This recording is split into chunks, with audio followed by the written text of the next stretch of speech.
نحمده ونصلي على رسوله الكريم اما بعد فاعوذ بالله من الشيطان الرجيم بسم الله الرحمن الرحيم رب اشرح لي صدري ويسر لي امري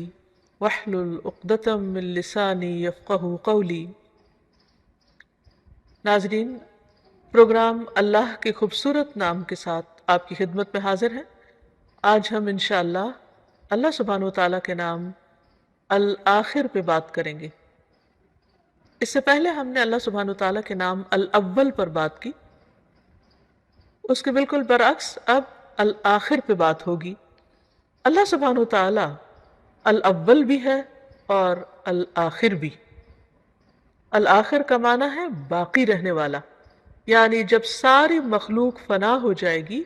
تو وہ باقی رہے گا، اس کے بعد کوئی چیز نہیں۔ مخلوقات کے فنا ہونے کے بعد باقی رہنے والا صرف وہی ہے، بقا صرف اس کی ذات کو ہے، اور ہر چیز کی انتہا اسی کی طرف ہے۔ عربی زبان میں آخر کا لفظ کئی معنوں میں استعمال ہوتا ہے۔ نمبر 1، اول کے مقابل۔ نمبر 2، لمبی زمانی مدت تک باقی رہنا۔ نمبر 3، گنتی کے اعتبار سے پہلے کے بعد آنے والا، یعنی آخر میں آنے والا۔ نمبر 4، مقامات میں ایک مدت تک باقی رہنے کے معنوں میں، یعنی ابن عباس کی جیسے ایک حدیث میں آتا ہے کہ نبی صلی اللہ علیہ وسلم ممبر پر چڑھے، وَكَانَ آخِرَ مَجْلِسٍ جَلَسَهُ، کہ یہ آپ کی آخری مجلس تھی، یعنی ٹائم کے اعتبار سے سب سے آخری۔ پھر اسی طرح آخری کلام کے لیے بھی یہ لفظ استعمال ہوتا ہے، جیسے اللہ سبحانہ وتعالیٰ کا یہ قول ہے وَآخِرُ دَعْوَاهُمْ عَنِ الْحَمْدُ لِلَّهِ رَبِّ الْعَالَمِينَ وَآخِرُ دَعْوَاهُمْ، اور ان کی دعا کا خاتمہ یہ ہوگا، آخری بات یہ ہوگی عَنِ الْحَمْدُ لِلَّهِ رَبِّ الْعَالَمِينَ، کہ سب تعریف اللہ کے لیے ہے جو تمام جہانوں کا رب ہے۔ قرآن مجید میں اللہ سبحانہ وتعالیٰ کی یہ صفت یوں بیان ہوئی ہے هُوَ الْأَوَّلُ وَالْآخِرُ وَالظَّاهِرُ وَالْبَاطِنُ وَهُوَ بِكُلِّ شَيْءٍ عَلِيمٌ، وہی سب سے پہلے ہے اور وہی سب سے آخر میں، اور وہی ظاہر ہے اور وہ چھپا ہوا ہے، اور وہ ہر چیز کو خوب جاننے والا ہے۔ حقیقت یہ ہے کہ اللہ سبحانہ وتعالیٰ کی ذات اور اس کی صفات ہمیشہ کے لیے باقی رہنے والی، اس میں کسی قسم کی کوئی کمی ہونے والی نہیں ہے۔ قرآن مجید میں آتا ہے کل من علیہا فان وَيَبْقَى وَجْهُ رَبِّكَ ذُو الْجَلَالِ وَالْإِكْرَامِ۔ سورۃ الرحمن کی اس آیت کا مطلب ہے کہ ہر ایک جو اس زمین پر ہے فنا ہونے والا ہے، یعنی جو بھی پیدا ہوا ہے اسے ایک دن ختم ہو جانا ہے، اور تیرے رب کا چہرہ باقی رہے گا جو بڑی شان اور عزت والا ہے۔ جتنی بھی مخلوقات ہیں جو بھی پیدا ہوئی، ان سب کی فطرت کے اندر زوال ہے، فنا ہے، بقا نہیں۔ بقا صرف اللہ کی ذات کو ہے، اور یہی معنی الآخر کے ہیں جو اللہ سبحانہ تعالیٰ کا نام ہے۔ برا کہتے ہیں کہ نبی صلی اللہ علیہ وسلم نے فرمایا اللہم اسلمت وجہی الیک وفوضت امری الیک وَأَلْجَأْتُ ظَهْرِي إِلَيْكَ رَغْبَةً وَرَهْبَةً إِلَيْكَ لَا مَلْجَأَ وَلَا مَنْجَا مِنْكَ إِلَّا إِلَيْكَ۔ ہمارا کیا ہے کہ ہر چیز کی انتہا اللہ کی ذات پر ہے، ہر چیز اللہ سبحانہ تعالیٰ کی طرف لوٹتی ہے، ہر چیز اسی کے سپرد کی جانی چاہیے۔ ترجمہ اس دعا کا ہے اے اللہ میں نے اپنا چہرہ تیری طرف جھکا لیا، اے اللہ میں نے اپنا معاملہ تیرے سپرد کر دیا، اے اللہ میں ثواب کی توقع تجھ سے ہی رکھتا ہوں، اے اللہ میں تیرے ہی عذاب سے ڈرتا ہوں، اے اللہ تجھے ہی میں نے اپنا پشت پناہ بنا لیا، اور تیرے سوا کہیں اور پناہ اور نجات کی جگہ نہیں ہے۔ یعنی ایک بندہ مومن کے دل میں اللہ سبحانہ تعالیٰ کے لیے جو مقام ہے، جو مرتبہ ہے، اس کا یہ تقاضا ہے کہ انسان اپنی ہر چیز، اپنی ہر کوشش کے بعد انجام کو، آخر کو اللہ سبحانہ تعالیٰ کے سپرد کر دے، اس کے حوالے کر دے۔ یہاں ایک سوال یہ پیدا ہوتا ہے کہ اگر اللہ سبحانہ و تعالی ہمیشہ کے لیے ہے اور اس کے بعد کوئی چیز باقی نہیں رہے گی، نہ باقی رہنے والی ہے، ہر چیز کو زوال اور فنا ہے، تو پھر یہ جو قرآن مجید میں آتا ہے جنت اور جہنم کے بارے میں کہ وہ ہمیشہ رہیں گے، یعنی جو لوگ جنت میں جائیں گے وہ بھی ہمیشہ رہیں گے اور جو جہنم میں جائیں گے وہ بھی ہمیشہ رہیں گے، جیسے قرآن مجید میں آتا ہے قال اللہ ھذا یوم ینفع الصادقین صدقہم لہم جنات تجری من تحتها الانہار خالدین فیہا ابدا رضی اللہ عنہم ورضوا عنہ ذالک الفوز العظیم۔ اللہ فرمائے گا یہ وہ دن ہے کہ سچوں کو ان کا سچ فائدہ دے گا، ان کے لیے باغات ہیں جن کے نیچے نہریں بہتی ہیں، وہ ان میں ہمیشہ رہنے والے ہیں، اللہ ان سے راضی ہو گیا اور وہ اللہ سے راضی ہو گئے، یہی بہت بڑی کامیابی ہے۔ اور جہنمیوں کے بارے میں اللہ تعالیٰ نے فرمایا وَمَن يَعْصِ اللَّهَ وَرَسُولَهُ فَإِنَّ لَهُ نَارَ جَهَنَّمَ خَالِدِينَ فِيهَا أَبَدًا، اور جو اللہ اور اس کے رسول کی نافرمانی کرے گا تو اس کے لیے جہنم ہے جس میں وہ ہمیشہ ہمیشہ رہیں گے۔ تو پھر ان دو چیزوں میں تطبیق کیسے ہوگی؟ اگر اللہ سبحانہ وتعالیٰ ہمیشہ کے لیے اور ادھر سے کہا جا رہا ہے کہ جنت اور جہنم ہمیشہ کے لیے ہے، تو کیا یہ دو چیزیں آپس میں کنٹرڈکٹ نہیں کر رہی؟ نہیں، اس لیے کہ اللہ سبحانہ وتعالیٰ اپنی ذات صفات کے ساتھ ہمیشہ کے لیے باقی ہے، اور جنت جہنم یہ کوئی بھی چیز جو باقی رہنے والی ہے اس کو اللہ سبحانہ وتعالیٰ باقی رکھے گا، یعنی خود اس کی اپنی ذات کے اندر بقا نہیں ہے، وہ اپنی بقا کے لیے یا اپنے خلود کے لیے اللہ سبحانہ وتعالیٰ کی محتاج ہے۔ تو جنت کب تک باقی رہے گی؟ جب تک اللہ باقی رکھنا چاہے، لیکن اللہ سبحانہ وتعالیٰ اپنی ذات میں خود باقی، تو یہ ایک بہت بڑا فرق ہے۔ اسی طرح جنت کے رہنے والے بھی، کیونکہ جب سب لوگوں کا فیصلہ ہو جائے گا، جنت والے جنت میں چلے جائیں گے، جہنم والے جہنم میں چلے جائیں گے، تو موت کو ایک مینڈے کی شکل میں لا کر ذبح کر دیا جائے گا، اور اس کے بعد موت نہیں آئے گی کسی چیز پر، جو باقی ہیں وہ ہمیشہ کے لیے باقی رہیں گے۔ تو اس کا مطلب کیا ہے کہ جب تک اللہ ان کو باقی رکھنا چاہے گا وہ باقی رہیں گے، وہ خود سے اپنی ذات کے اندر ان کی ایسی کوئی طاقت یا قوت نہیں کہ وہ باقی رہ سکے۔ تو جنت والے جنت میں ہمیشہ رہیں گے کیونکہ اللہ ان کو ہمیشہ رکھے گا اور ان کو نئی نئی نعمتیں عطا ہوتی رہیں گی، اور اسی طرح جہنم والے جہنم میں ہمیشہ رہیں گے جب اللہ سبحانہ وتعالیٰ جب تک ان کو رکھے گا، اور جو بھی نئی نئی سزائیں ان کے لیے تجویز ہوں گی یا ان کو دی جائیں گی۔ پھر یہ ہے کہ جتنی بھی مخلوق ہے، یعنی جنت جہنم کے علاوہ جتنی بھی مخلوق ہے، مثلا جنت والے اور جنت والوں کی جو نعمتیں وہ بھی باقی ہوں گی، جیسے اللہ تعالیٰ فرماتے ہیں وَالْآخِرَةُ خَيْرٌ وَأَبْقَىٰ، اور آخرت کہیں بہتر اور زیادہ باقی رہنے والی ہے۔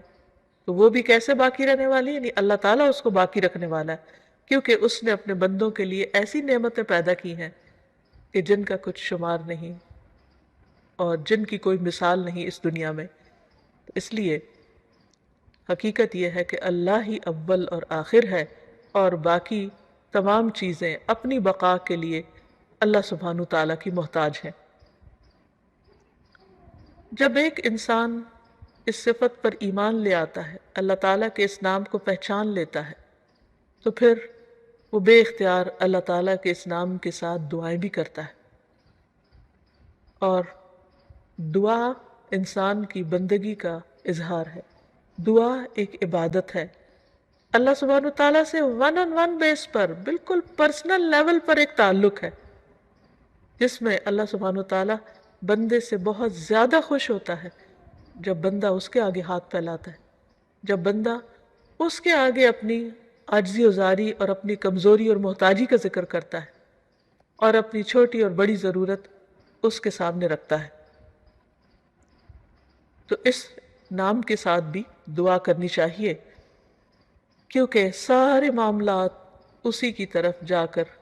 ٹھہر جاتے ہیں، اسی کی طرف جا کر ان کا اختتام ہوتا ہے، ہر چیز اسی کے سپرد ہوتی ہے، ہر چیز اسی کے حوالے ہوتی ہے، ہماری تقدیر بھی اسی کے ہاتھ میں ہے، اس لیے ہمیں اس کو پکارتے رہنا چاہیے۔ نبی صلی اللہ علیہ وسلم صبح و شام کی دعاؤں میں خاص طور پر یہ فرمایا کرتے تھے اللہم بک اسبحنا وبک امسینا وبک نحیا وبک نموت والیک المصیر۔ اے اللہ، ہم نے آپ کے نام کے ساتھ صبح کی، اور آپ کے نام سے شام کی، اور آپ کے نام سے ہم زندہ ہیں، اور آپ کے نام پر ہم مرتے ہیں، اور آپ ہی کی طرف لوٹنا ہے، آپ ہی کی طرف پلٹنا ہے، یعنی ہمارا انجام، ہمارا اختتام آپ ہی کی طرف ہے۔ اس طرح شام ہوتی تو آپ فرماتے اللہم بک امسینا وبک نحیا وبک نموت والیک النشور۔ اے اللہ، ہم آپ کے نام سے شام کرتے ہیں، یعنی جس طرح ہر زندگی کا اختتام ہے، اسی طرح ہر صبح کا ایک انجام ہے، ایک شام ہے۔ تو اس وقت بھی ہماری شام تیرے نام پر ہے، اور اسی طرح تیرے نام پر ہی ہم زندہ ہیں اور تیرے نام پر ہی مریں گے، یعنی ہماری زندگی اور موت کا مالک تو ہے، اور آپ ہی کی طرف ہمیں اٹھنا ہے۔ پھر اسی طرح یہ ہے کہ جب ہم اللہ سبحانہ وتعالیٰ کو اس نام سے جان لیتے ہیں تو پھر اسی کو اپنی غایت قرار دینا چاہیے، کہ ہماری ساری امیدیں، ہماری ساری توقعات اسی کے ساتھ وابستہ ہو جانی چاہیے، اور اس بات کا پورا یقین ہونا چاہیے کہ وہ ہے جو سب کچھ کرنے والا ہے۔ عام طور پر ہم انسانوں کی کمزوری یہ ہوتی ہے کہ جب ہم پریشان ہوتے ہیں تو انسانوں کے سہارے ڈھونڈتے ہیں، مادی سہارے ڈھونڈتے ہیں، وقتی سہارے ڈھونڈتے ہیں، کبھی ایک طرف جاتے ہیں، کبھی دوسری طرف جاتے ہیں، لیکن ہم سب جانتے ہیں کہ اس کا نتیجہ کیا ہوتا ہے۔ ایسے میں انسان کو کبھی بھی مایوس نہیں ہونا چاہیے، اور اس کو اللہ سبحانہ تعالیٰ ہی کی طرف رجوع کرنا چاہیے، اور اس کے بعد کسی اور کی طرف نہیں، کیونکہ وہ الآخر ہے، ہماری آخری منزل وہی ہے، اس کے بعد کوئی اور نہیں، کہ اگر وہ ناراض ہو جائے تو کوئی اور ہم سے راضی ہو جائے، یا وہ اس کو ہم سے راضی کر دیں، اگر وہ نہ دے تو کوئی اور دے نہیں سکتا۔ پوری دنیا کے لوگ مل کر بھی اگر ہمیں کوئی فائدہ پہنچانا چاہیں تو نہیں پہنچا سکتے، اور سب مل کر اگر کوئی نقصان دینا چاہے تو بھی نہیں دے سکتے، کیونکہ آخری فیصلہ اس کا ہے، ہر چیز اسی کی طرف پلٹتی، اس کے فیصلے کو کوئی چیلنج نہیں کر سکتا، اس کے دیے ہوئے کو کوئی روک نہیں سکتا، کیونکہ اصل اتھارٹی اسی کے پاس ہے۔ تو اس لیے ہمیں اللہ تعالیٰ اکیلے ہی کو اپنی غایت قرار دینا چاہیے۔ ابن القیم کہتے ہیں کہ اللہ کے نام الآخر کے ساتھ اللہ کی عبادت کرنا یہ ہے کہ آپ اکیلے اللہ کو اپنی غایت قرار دیں، یعنی اپنا مطلوب، اپنا مقصود، اپنا محبوب، کیونکہ ہر چیز آخر میں وہیں جا کر ختم ہوتی ہے، اور وہ ہر آخر کے بعد۔ اسی طرح ہماری تمنا اور مراد اور امید وہی ہونی چاہیے، کیونکہ اس کے بعد کوئی اور ایسی جگہ نہیں، کوئی راستہ نہیں، کوئی ایگزٹ نہیں، کہیں بھی اور ہم نہیں جا سکتے، اور ہمیں اپنی ضرورت اور مجبوری کو اپنے رب کی طرف لوٹانا چاہیے، کیونکہ اگر ہم اپنی ضروریات اور حاجات میں اللہ سبحانہ وتعالیٰ کو چھوڑ کر کسی اور کی طرف جائیں گے تو خود ختم ہونے والے ہیں، خود ان کو بقا نہیں، وہ تو خود اپنے آپ کو بھی سہارا نہیں دے سکتے، وہ تو اپنی ضروریات بھی پوری نہیں کر سکتے، وہ تو اپنی مدد کے لیے بھی اللہ کے محتاج ہیں۔ تو پھر ان کا سہارا لینے کی بجائے کیوں نہ ہم اللہ سبحانہ تعالیٰ ہی کی طرف جائیں، اور کسی بھی تکلیف میں، تنگی میں، حاجت میں، ضرورت میں اللہ ہی کو اپنا ملجا و ماوا سمجھیں، اسی کو اپنا مرجع سمجھیں، اور اسی کی طرف پلٹیں، کیونکہ وہ ہر چیز کا مالک ہے، ہر ایک کا رب ہے، جس کو چاہے عطا کرے اور جس کو چاہے روک دے۔ انسانوں کے دل بھی اسی کے ہاتھ میں ہیں، ہماری نیتوں کا مالک بھی وہی ہے، ارادوں کا مالک بھی وہی ہے۔ اسی لیے ہمیں یہ دعا مانگنے کو کہا گیا، ربنا لا تزغ قلوبنا بعد اذ ہدیتنا وہب لنا من لدنک رحمہ انک انت الوہاب۔ اے ہمارے رب، ہمارے دل ٹیڑھے نہ کر اس کے بعد کہ تو نے ہمیں ہدایت عطا کر دی، اور ہمیں اپنے پاس سے رحمت عطا فرما، بے شک تو ہی بے حد عطا کرنے والا ہے۔ کیونکہ اگر اللہ سبحانہ تعالیٰ دلوں کو پھیر دے تو اس کے بعد، کیونکہ وہ الآخر ہے نا، تو اس کے بعد کسی کے اندر طاقت نہیں کہ وہ ان دلوں کو سیدھا کر دے، کیونکہ اس کے بعد تو کوئی ہے ہی نہیں، نو پاور، کسی کے پاس کوئی اختیار نہیں۔ اس لیے جہاں کہیں انسان کو اپنی زندگی میں کوئی خدشہ، کوئی کمی، کوئی پریشانی ہونے لگے تو اس الآخر ہی کی طرف رجوع کرے. جیسے ہم دیکھتے ہیں کہ انبیاء علیہ السلام نے اپنی ضروریات میں اسی کو پکارا. زکریا علیہ السلام اپنے رب کی طرف لوٹتے ہیں، ساری زندگی اس سے مایوس نہیں ہوتے. جب عمر کا ایک طویل حصہ گزر جاتا ہے تو بھی دعا مانگتے رہتے ہیں، اور خاص طور پر جب حضرت مریم کے پاس وہ مختلف طرح کے پھل اور رزق پاتے ہیں تو ان کو اور زیادہ جوش آتا ہے، وہ ان کے لیے ایک موٹیویشنل پوائنٹ بنتا ہے، اور اتنے ہی قوت کے ساتھ دعا مانگتے ہیں. عام طور پر جب ہم دعا مانگتے ہیں تو ہمارے اندر یقین کم ہوتا ہے، ہم سوچتے پتہ نہیں اللہ تعالیٰ قبول کرے گا یا نہیں. ہم اللہ کی قدرت کو نہیں دیکھتے، اس کی عظمت کو نہیں محسوس کرتے. ہم یہ دیکھتے ہیں کہ اسباب کتنے ہیں. اللہ سبحانہ وتعالیٰ کو اسباب کی ضرورت نہیں. یہ ٹھیک ہے کہ وہ اسباب کے پردے میں چیزیں عطا کرتا ہے، لیکن وہ اس کا محتاج نہیں ہے. سارے اسباب بھی اسی کی طرف لوٹتے ہیں، ان کا بھی کنٹرول کرنے والا وہی ہے، وہ بھی اسی کے اختیار میں ہے. اسی لیے ہم دیکھتے ہیں کہ زکریا علیہ السلام اس حال میں اللہ تعالیٰ کو پکارتے ہیں، کہتے ہیں رب انی وہن العظم منی واشتعل الرأس شیبا ولم اکن بدعائک رب شقیا. چپ کے اپنے رب کو پکارتے ہیں دل ہی دل میں، کیونکہ وہ تو دل کے اندر کی وسپرز کو بھی جانتا ہے. وَلَقَدْ نَعْلَمُ مَا تُوَسْوِسُ بِهِ نَفْسُهُ، یعنی انسان کے دل کے اندر کوئی خیال بھی اٹھتا ہے تو اس کو پتہ چل جاتا ہے. وہ دلوں کے راز جانتا ہے، وہ ہماری آہیں، ہمارے دکھ، ہماری تکلیفیں، ہماری سرگوشیاں سب سے واقف ہے. تو اس نے زکریا علیہ السلام کی سرگوشی بھی سنی. کہا اے میرے رب، میری ہڈیاں بوسیدہ ہو چکی ہیں، میری تو ہڈیاں بھی کمزور ہو گئیں، بڑھاپے کی وجہ سے سر سفیدی سے بڑا کٹھا ہے، اتنا بوڑھا ہو گیا ہوں، لیکن پھر بھی میں مایوس نہیں ہوں، کیونکہ تو ہے اور ہر چیز تیری ہی طرف لوٹتی. تو الآخر ہے، جب کچھ نہیں رہے گا تو تو رہ جائے گا، تو ہی باقی رہے گا، اور جس کو تو دینا چاہے اسے کوئی روک نہیں سکتا. تو کہتے ہیں کہ تجھے پکار کر کبھی میں محروم ہوا ہی نہیں. نبی صلی اللہ علیہ وسلم بھی اسی طرح گڑ گڑا کر اللہ سبحانہ تعالیٰ سے دعائیں کرتے ہیں. نبی صلی اللہ علیہ وسلم نے ایک دفعہ قبلہ رخ ہو کر دعا کے لیے اپنے ہاتھوں کو اٹھایا اور اپنے رب سے گڑ گڑا کے دعا مانگنا شروع کی. اللہم انجز لی ما وعدتنی، اللہم آتی ما وعدتنی، اللہم ان تہلک هذه العصابة من اہل الاسلام لا تعبد فی الارض. اے اللہ میرے لیے اپنے کیے ہوئے وعدے کو پورا کر دے،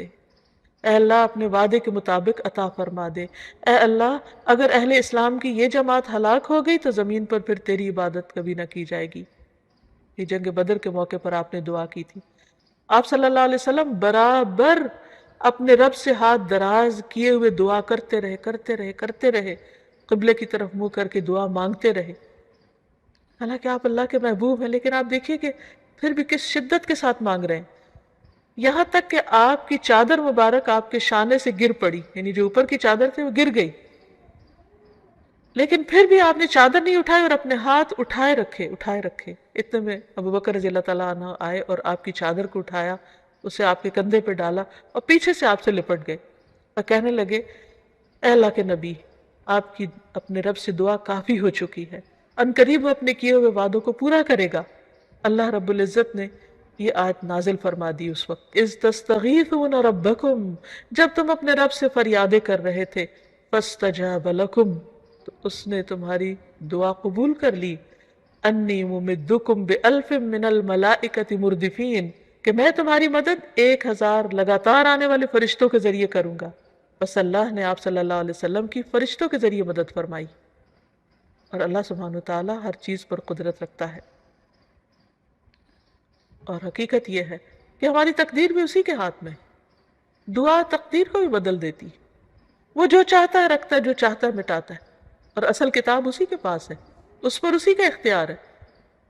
اس لیے ہمارا کام یہ ہے کہ ہم اپنی ہر غایت، منزل، منتہا اسی کو سمجھیں، کیونکہ ہر آنے والی مصیبت کو وہی ٹال سکتا ہے، ہر بلا کو وہی ٹالتا ہے، کوئی اور نہیں. ہر مشکل کو وہی آسان کرتا ہے. نبی صلی اللہ علیہ وسلم کو حضرت عائشہ کہتی کہ ایک رات میں نے اپنے بستر پر نہ پایا، تو میں نے آپ کو تلاش کیا کہ آپ کہاں ہیں، دیکھا کہ آپ اپنی نماز کی جگہ پر ہیں، تو میرا ہاتھ آپ کے تلوے پہ جا پڑا، اس حال میں کہ آپ کے پاؤں زمین پر نصب تھے، گڑے ہوئے تھے، سجدے میں پڑے ہوئے تھے آپ، اور آپ فرما رہے تھے اللہم اعوذ برضاک من سخطک وبمعافاتک من عقوبتک واعوذ بک منک لا احصی ثناء علیک انت کما اثنیت علی نفسک۔ اے اللہ، میں تیری ناراضگی سے، تیری رضامندی کی اور تیری سزا سے تیری معافی کی پناہ چاہتا ہوں، اور میں تجھ سے ڈر کر تیری ہی پناہ میں آتا ہوں۔ اب دیکھیے کہ عام طور پر جب انسان کسی انسان سے ڈرتا ہے تو اس سے بھاگ نکلتا ہے، لیکن جب ہم اللہ سے ڈرتے ہیں تو اس کی طرف اور رغبت کرتے ہیں۔ کتنا پیارا ہے ہمارا رب کہ جب ہم اس کی نافرمانی کر بیٹھتے ہیں، جب ہمیں یہ پتہ بھی چل جائے کہ وہ ناراض ہے ہم سے،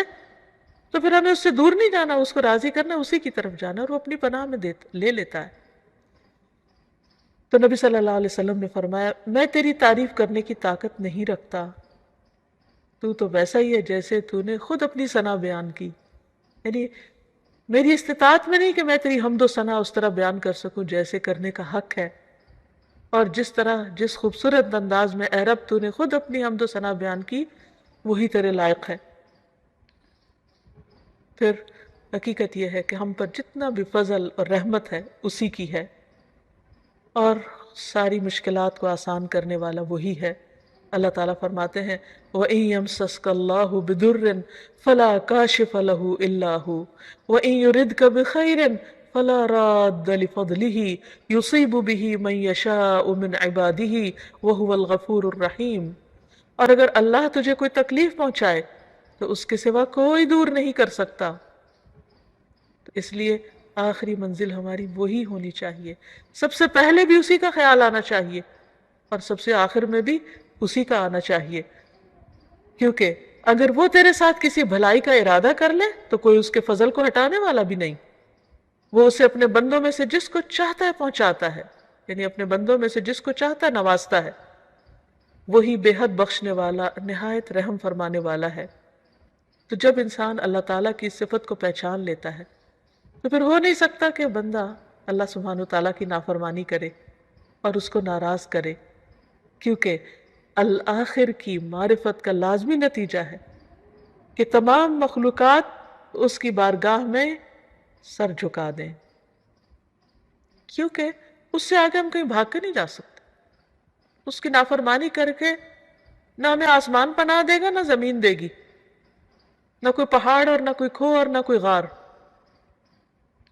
کہیں بھی کوئی ایسی چیز نہیں کہ جو ہمیں پھر اللہ تعالیٰ سے بچا لے، اس کی ناراضگی اور اس کے غضب سے بچا لے۔ اس لیے بہت ضروری ہے کہ ہم اس نام کو پہچان کر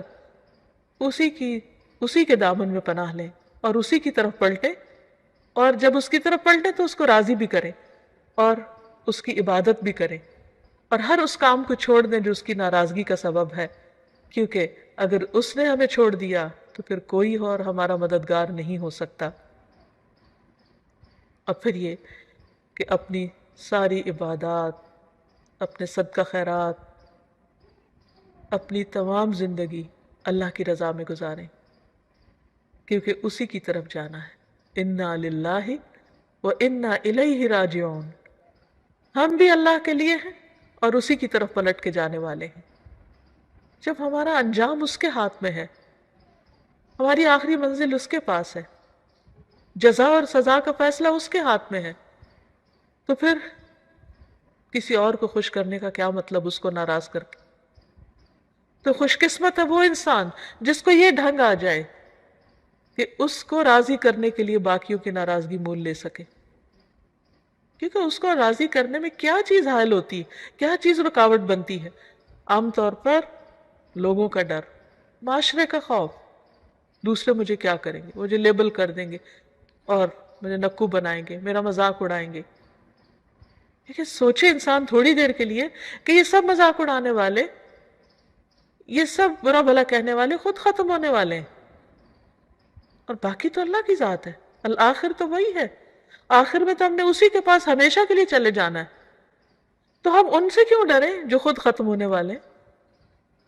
ہم اس سے کیوں نہ ڈریں کہ جو ہمیشہ باقی رہنے والا ہے اور جس سے اچھے انجام کی توقع کی جا سکتی ہے؟ پھر یہ ہے کہ انسان اپنی نیت کو بھی درست رکھے، کوئی بھی کام کرنا ہو تو اسی کی رضا کے لیے کرے۔ پھر اسی طرح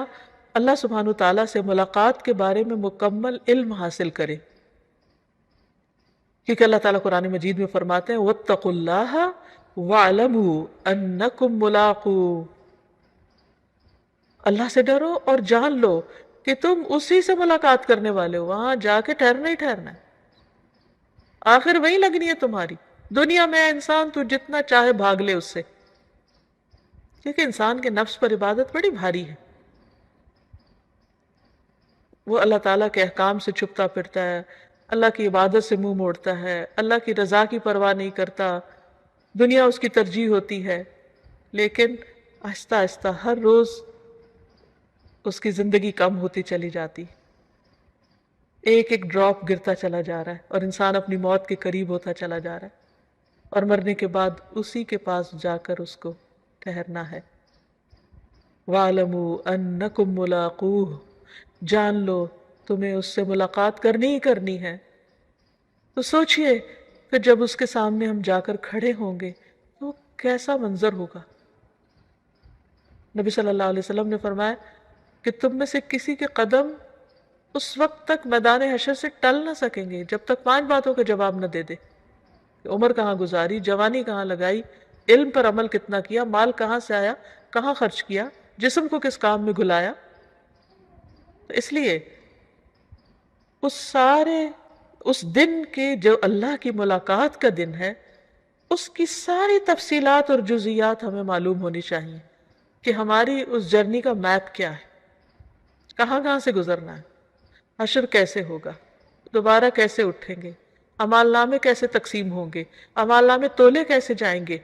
حوض کوثر کہاں ہوگا، پل صراط کہاں ہوگا، وہ کیسا ہوگا، اس سے پار ہونے کے بعد کیا پیش آئے گا، جنت میں داخلہ کیسے ہوگا، اللہ سبحانہ وتعالیٰ سے جنت میں کیسے ملاقات ہوگی، وہ کون سے کام کرنے چاہیے کہ ہم اس کے دیدار کے قابل ہو سکیں، کیونکہ اس سے بڑی لذت اور اس سے بڑی نعمت کوئی نہیں۔